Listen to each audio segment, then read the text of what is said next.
Bueno, yo le vengo a presentar un artículo que se trata de estimación del tamaño de población de lobos a partir del número de grupos y basándose en un IBM. Aquí está el nombre de los autores y bueno, y quién lo está presentando, que sería mi persona.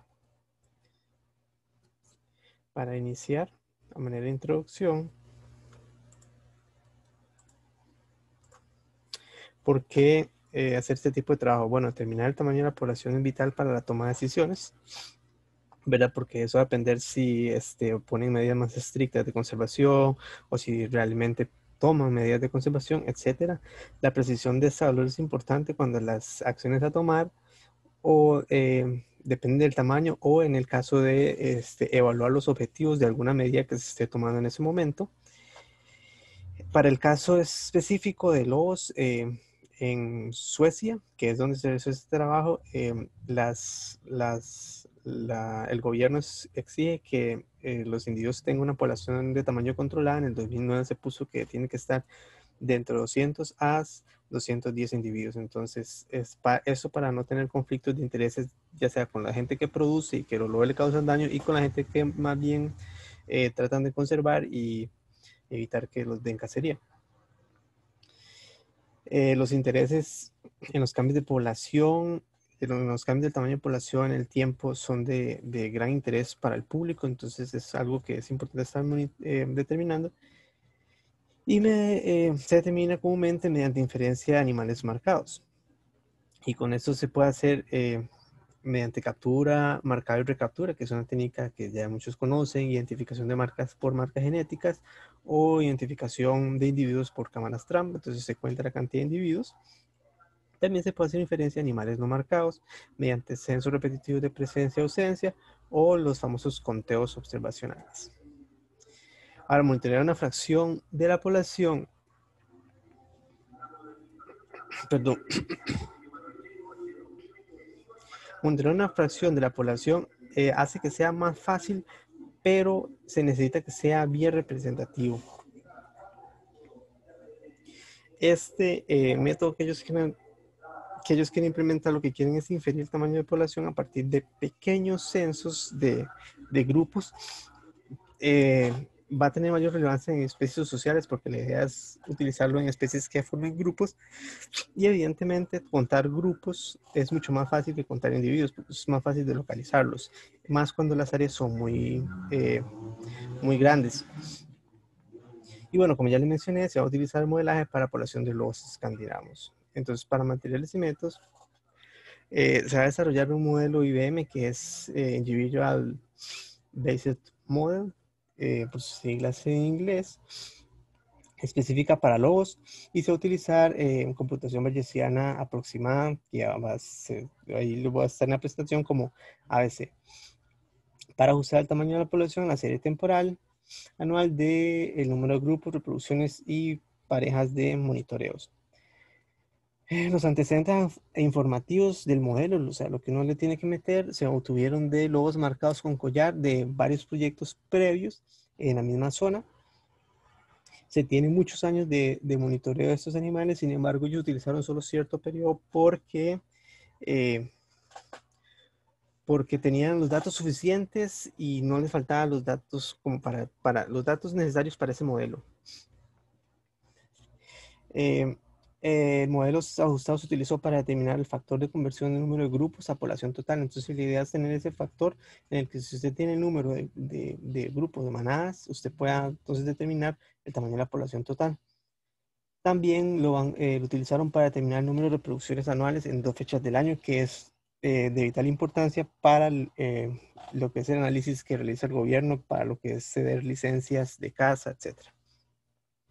Entonces, aquí están los datos que ellos utilizaron tomados de los monitoreos con collar desde el 2013 hasta el 2015.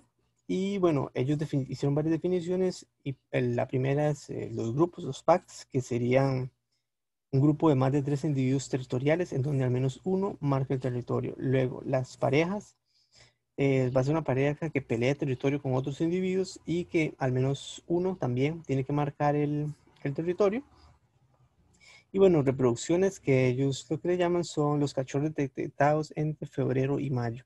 Y esto lo detectaban ya sea por avistamiento o por estar escuchando los cachorros y hacer vocalizaciones.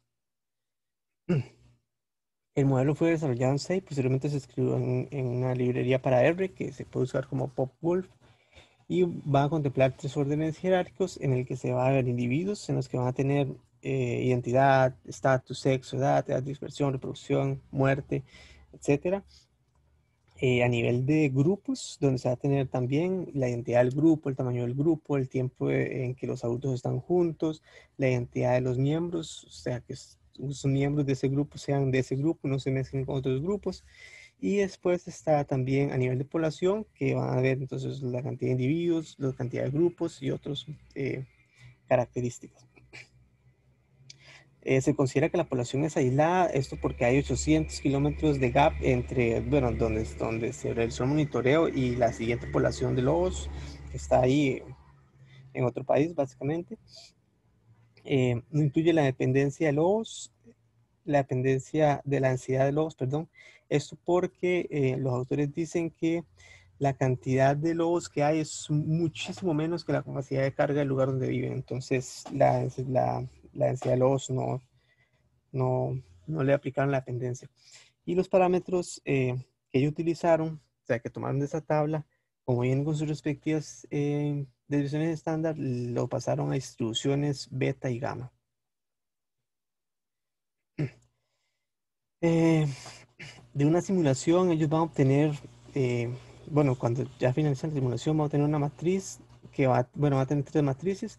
Una que va a tener tiempo, estadísticas y ejecuciones, y para esta lo que tiene las estadísticas va a ser número de adultos por manada, parejas, también están por allá los que están el número de solteros, los vagabundos, subadultos, cachorros, proporción de sexo, también la edad, número de parejas y reproducciones, grupos, entre otros.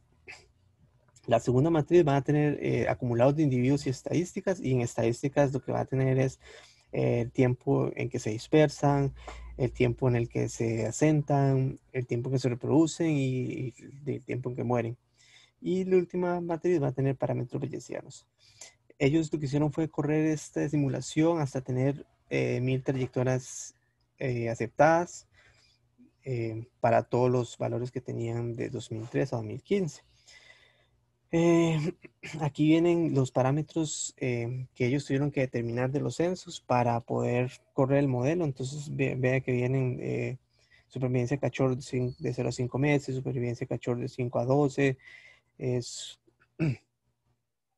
supervivencia anual de subadultos, supervivencia de los vagabundos, etc. Entonces, todos estos datos fueron los que tuvieron que meter en el parámetro para iniciar el modelo, para correrlo. Además de eso, obtuvieron sus modelos, donde tuvieron su modelo para supervivencia, donde la mortalidad la vieron en dos grupos, una por gestión legal, que es la que es perfectamente trazable porque se sabe cuántos lobos se cazan legalmente, cuál es su número de permisos, etcétera, y las demás, que son las que no pudieron determinar, que son de muertes que no se tienen registros verdaderos o son dudosos. Por ejemplo, atropellos o caza ilegal, o algún individuo que se murió y no lograron encontrar, etcétera. Se asumió que permanecían constantes y se le aplicó una distribución de Bernoulli. Al caso de la dispersión, el modelo modeló la dispersión de cachorros, o sea, de más de 10 meses, y de subadultos, asignó una edad y una distribución de, asignando edad y una distribución de Weibull, y se asumió que si los padres mueren, la dispersión va a ser automática siempre y cuando los cachorros tengan más de 6 meses. Perdón. En asentamiento y emparejamiento, y bueno, se modeló que los vagabundos que anden por ahí van a buscar pareja y se van a asentar a una edad que va a seguir la distribución de Weibull. También, más adelante vamos a ver cómo fueron esas distribuciones. Los vagabundos podrían eventualmente crear una nueva manada, y las hembras de los vagabundos solitarios se asientan solas y esperan que un macho vagabundo aparezca. Eh, para lo que es su modelo de reproducción, las nuevas parejas siguen una distribución, bueno, ellos asumieron que siguen una distribución de Bernoulli. Cuando ya se reproduce, se asume que lo hará de manera anual, siempre que sigan juntos, después de la primera reproducción. La producción de manadas en paquetes va a seguir una distribución de Poisson. ¿Por qué usar este modelo, esta técnica de computación bayesiana aproximada? Eso porque los modelos que determinan la función de verosimilitud, que es lo que nos interesa, basados en cadenas de Monte Carlo Markov, se tienen que derivar y los modelos IBM, que es lo que ellos están utilizando, no pueden ser derivados. Entonces aquí hay un conflicto de qué manera determinarlo. Los modelos ABC no calculan la función per se, sino que aproximan dicho valor. El modelo lo que hace es comparar los valores simulados y los valores reales, y si estos son aceptados lo mantiene, en caso contrario los elimina, y la idea es que repita la simulación tantas veces como sea necesario para que en el caso de este trabajo se tengan 1000 simulaciones aceptables. Ya vamos a ver a qué me refiero con aceptable. Y el análisis y se realizó además un análisis de sensibilidad al modelo ajustado para ver qué cosas afectaron a este factor de conversión. Entonces, en cuanto a los resultados, ellos corrieron 67 millones de simulaciones para tener 1000 aceptables. Y con aceptables, como ya les dije, es que tiene una tolerancia del 15%. Aquí podemos ver cómo la simulación, que sería la línea negra continua, y los valores que tenían, que serían los puntos, coinciden bastante bien, tanto para los packs como para las parejas. Para la reproducción también, y para el tamaño de población también se ve que ajusta bastante bien. Aquí se ven más ya los valores en sí para ver los tamaños de población, donde se ven como los máximos y los mínimos de los valores reportados en los censos y los valores estimados están bastante bien.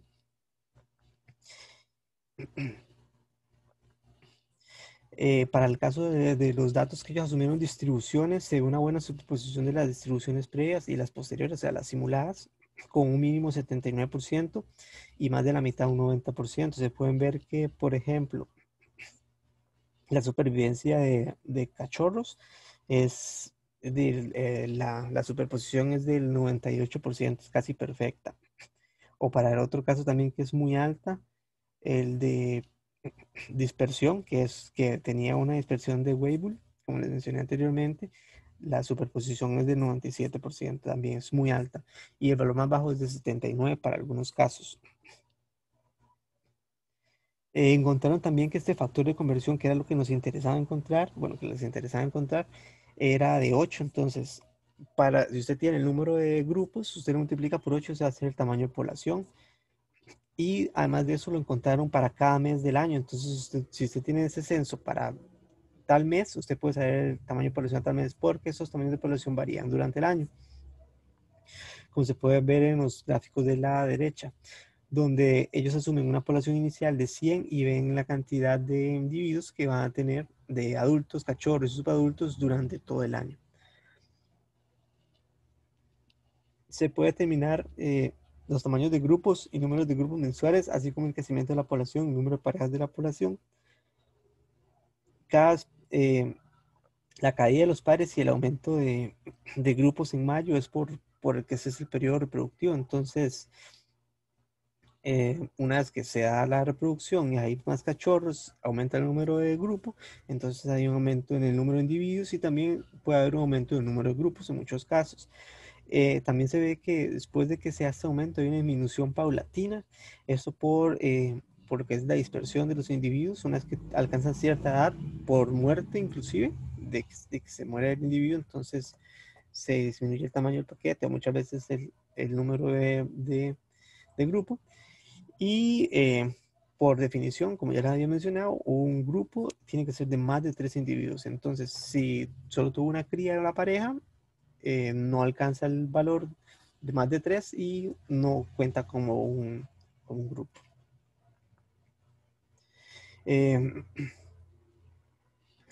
Además de eso, bueno, obtuvieron también gráficos para ver cómo se comportaban los grupos, cómo se comportaba la biología de los grupos, donde vieron que la dispersión se daba generalmente entre 10 y 14 meses, que el asentamiento ocurría antes de los 20 meses, que se reproducían a los 24 meses, a los 2 años, y se ve también que la mayoría de individuos se mueren antes de alcanzar la madurez. Para las pruebas de sensibilidad, el análisis de sensibilidad del modelo, en especial del factor de conversión, encontraron una correlación positiva con la supervivencia de las crías y el tamaño de la camada, y una correlación negativa con la supervivencia de subadultos, vagabundos y adultos. Con los demás no encontraron ningún tipo de correlación con los demás variables que analizaron. Ya para concluir, bueno, ese es el primer estudio que se utiliza IBM para determinar el tamaño de la población a partir de segmentos más pequeños, de manadas. Algunos de los grupos desconocidos pueden afectar al modelo, por lo que un mayor conocimiento de dichos datos haría que sea más robusto. Por ejemplo, conocer más precisamente el número de vagabundos, el número de parejas, las muertes en el caso de las muertes desconocidas, etcétera. Este factor de conversión va a permitir determinar el tamaño de las poblaciones de una manera bastante precisa, ya que su incertidumbre es bastante baja, y a partir de esos datos poder tomar decisiones de manejo, ya sea para reducir su tamaño, aumentar su tamaño. Y este método es mucho más flexible que los métodos comunes que se utilizan para trabajar este tipo de datos, como lo son las matrices de Leslie. Muchas gracias.